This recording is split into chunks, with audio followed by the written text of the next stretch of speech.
धैर्य का काम होता है, क्योंकि कविता जो है, कविता अपनी पहली लाइन से बन जाती है, लेकिन कहानी को बनने में थोड़ा सा समय लगता है।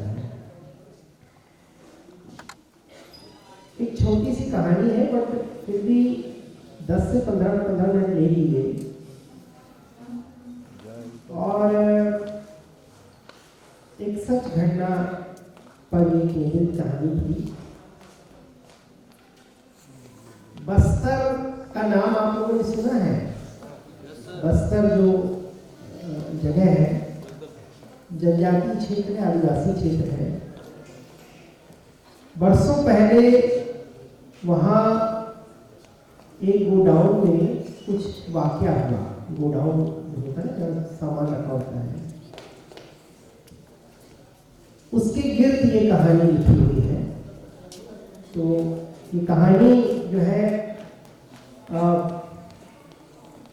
यहाँ पर मैं पढ़ देता हूँ। इसका शीर्षक है जंगल में चोरी। हमारे घर से थोड़ी दूर एक पुरानी कच्ची पक्की कुठरिया थी, जिसे रोड बनाते समय बाहर के मुलाजिम ने ठीक ठाक कराया था। उस कुठरिया में ट्रकों से भरकर आया सीमेंट रखा गया।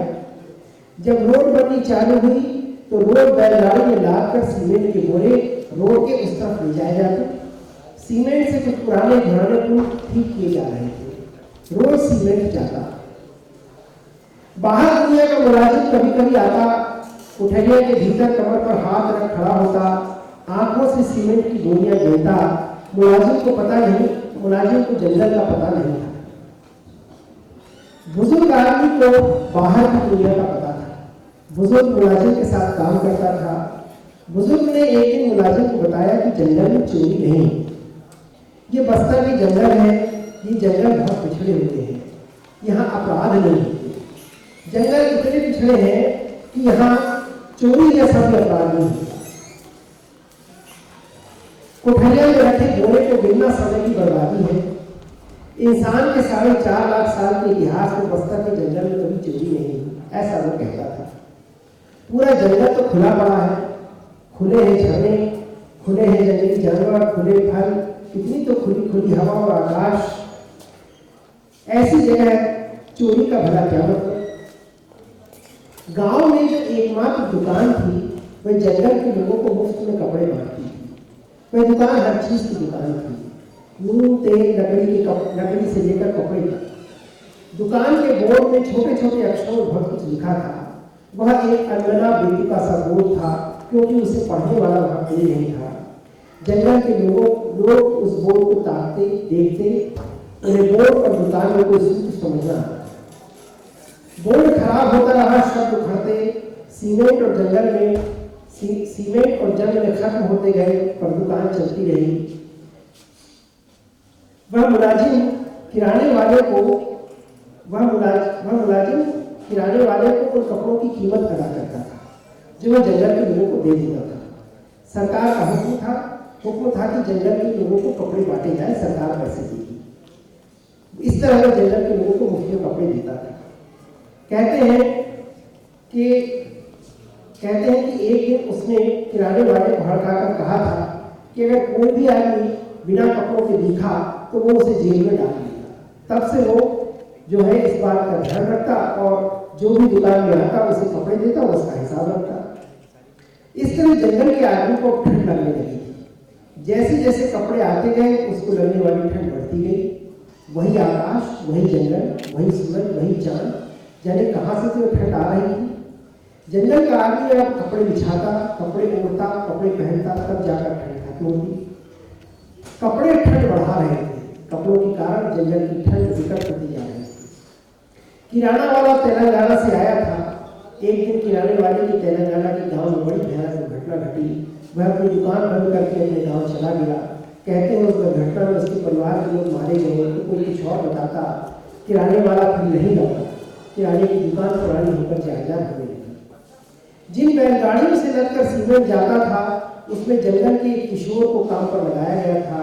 जंगल के किशोर का काम था गोदाम के बोरे उठाकर बैलगाड़ी में लादना।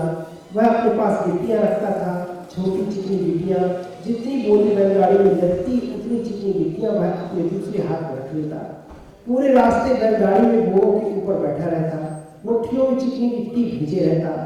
जब बैलगाड़ी मुकाम पर पहुंचती वह उन गिट्टियों को वहां के छोटे मुलाजिम को दे देता। छोटा मुलाजिम उन गिट्टियों को गिनता और बोरों को गिनता और फिर कागजों में लिख लेता।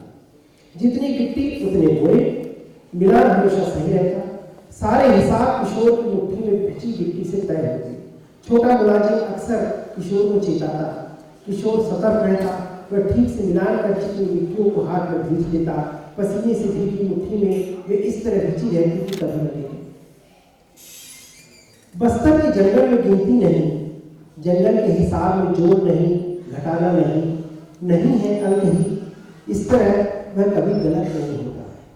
जंगल की चेतना बताती है कि अंक और नंबर हिसाब को गड़बड़ करने के लिए है। एक रात किशोर घोटू के सामने बैठा था। आग जल रही थी। घोटू का बुजुर्ग जमीन पर बैठा तड़प रहा था। बरसों पहले किराने वाले ने जो चादर उसे दी थी वह तार-तार हो गई थी। गांव में कपड़ा नहीं मिलता था, दुकान बंद गया साबित गया था। किशोर ने उस बुजुर्ग को एक युक्ति सुझाई, बुजुर्ग तैयार हो गया। अगली देर रात किशोर और बुजुर्ग सीमेंट के गोदाम की तरफ गए। वो अंधेरी रात थी। पहले बुजुर्ग ने कहा था कि दिन नहीं चलेंगे, पर किशोर ने कहा कि यह काम दिन में नहीं किया जा सकता। उसे पता था कि बाहर की दुनिया में काम रात को ही किया जाता है। देर रात को गोदाम के पीछे एक खिड़की थी जिसे ठोक पीट कर ठीक किया गया था। चारों ओर अंधेरा था, दूर दूर तक कोई नहीं था। किशोर ने कुल्हाड़ी की एक ही बार से कमरे की खिड़की को तोड़ दिया। खिड़की औंधे में जमीन पर गिर गई। किशोर और बुजुर्ग गोदाम के अंदर घुस गए। किशोर सीमेंट के बोरों की सिलाई कुल्हाड़ी की धार से काटता जाता। बुजुर्ग सीमेंट के बोरे से सीमेंट झाड़कर बोरों को एक तरफ इकट्ठा करता जाता। फिर जब 5 बोरे हो गए तो उसमें से 2 बोरा किशोर और 3 बोरा बुजुर्ग ले गया। बुजुर्ग और किशोर उन बोरों को पहनते, ओढ़ते, ऊपर सोते, इस तरह ठंड लाया था। अगले दिन सुबह गोदाम पर हड़कंप मच गई। गोदाम के आसपास 5-6 लोग जमा थे। ये वे लोग थे जो रोड बनाते समय मुलाजिम के आगे पीछे घुमा करते थे। मुलाजिम जमीन पर मुंह के बल पड़ी खिड़की को देखता और गोदाम के बुजुर्ग को डांटता। अगले एक दिन शाम होते होते पुलिस का एक आदमी भी वहां आ गया। चोरी हो गई थी गोदाम में, पुलिस को आना ही था। वह बहुत दूर के किसी पुलिस थाने से आया था। मुलाजिम ने एक आदमी को सुबह सुबह ही साइकिल पर थाने भेज दिया था और वह देर रात पहुंचकर सारा किस्सा वहां के दरोगा को बताया आया था। पुलिस का आदमी कभी गोदाम के भीतर जाता तो कभी बाहर, और बाहर आकर एक मोटी सी किताब को बार-बार पलटता। मुलाजिम उस गोदाम के दरवाजे के पास रखे एकमात्र स्टूल पर बैठा, एकमात्र स्टूल पर सर पकड़े बैठा था। उसने बुजुर्ग को इतना डांटा कि बुजुर्ग दुर्वासा हो गया। हेड साहब, चोर हर हाल में पकड़ा जाना चाहिए। वह बार-बार पुलिस को उंगली दिखाकर कह रहा था। पुलिस वाला बार-बार किताब पलट रहा था। मुलाजिम पुलिस पर झुंझला गया। आपको मेरी बात सुनाई नहीं दे रही क्या? मैं ये देख रहा था कि क्या इसे चोरी कह सकते हैं? मतलब? मुलाजिम की भ्रुकुटियां कर गई। पुलिस वाला मुलाजिम को समझाने लगा कि देखिए, वे सीमेंट तो यहीं छोड़ गए ना, वे सीमेंट तो नहीं ले गए ना, ये सीमेंट का ही तो गोदाम है, बोरों का थोड़ी है। सीमेंट के गोदाम से अगर कोई सीमेंट ले जाता तो मामला बनता। वो तो सीमेंट यहीं छोड़ गए, बोरे ले गए, इसमें क्या मामला बनेगा?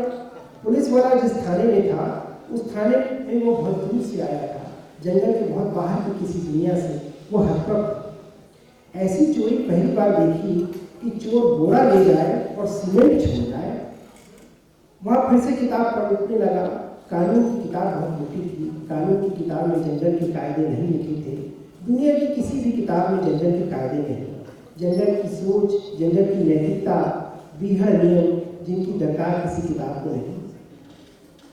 ठंड न होती तो वे क्या बोरे ले जाते? नहीं ना। जाने दीजिए साहब, कितनी भयानक ठंड है। ठंड को बचाने 5 बोरे ही तो ले गए ना, सिर्फ 5। पर चोरी तो चोरी है।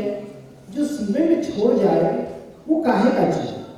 आप तो शिकायत दर्ज कीजिए, अपना काम कीजिए। ये चोरी नहीं, आप समझिए तो। इतनी ठंड में सिर्फ बोरों की शिकायत, आप खुद सोचिए इस तरह की शिकायत कितना गलत होगा। मुलाजिम ने जंगल की तरफ देखा। कच्चे रास्ते के पार जंगल अनमना सा था। एक पगडंडी उसमें कहीं जाकर खोती थी। सागौन की धूसर घनी कुंडियों पर आखिरी शाम की सिंदूरी आभा ठिठकी थी। वहाँ कोई आवाज़ नहीं थी। बहुत ध्यान से सुनने पर कहीं बहुत भीतर से किसी जंगली पंछी के गाने की आवाज़ आ रही थी। उसने अपने आसपास जमा हुए 4-5 अर्धनग्न देह वाले जंगली लोगों को देखा। वे भावहीन थे। उन्हें उन बातों का ठीक ठीक पता नहीं था जो उनके सामने घटित हो रही थी। पूरी बात के दौरान मुलाजिम बीच बीच में उनकी तरफ देखता, पर जैसे वे पत्थर के बुत हो, प्रतिक्रिया नहीं। जंगल में चोरी का ठीक ठीक पता चलने में अभी लंबा समय बीत जाना था।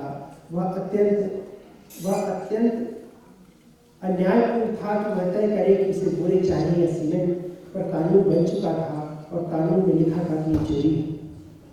जाने दीजिए ना साहब, पुलिस वाले ने आहिस्ते से कहा। ठीक है। साहब के चेहरे पर एक हताशा उतर आई। बुजुर्ग आदमी साहब के पैर पकड़े गिड़गिड़ा रहा था। हुजूर, अब तो हेड साहब ने भी मान लिया कि चोरी नहीं है, मुझे नौकरी से मत निकालिए, मेरे छोटे छोटे बच्चे हैं। किशोर करीब 2 घंटे से ये सब देख रहा था।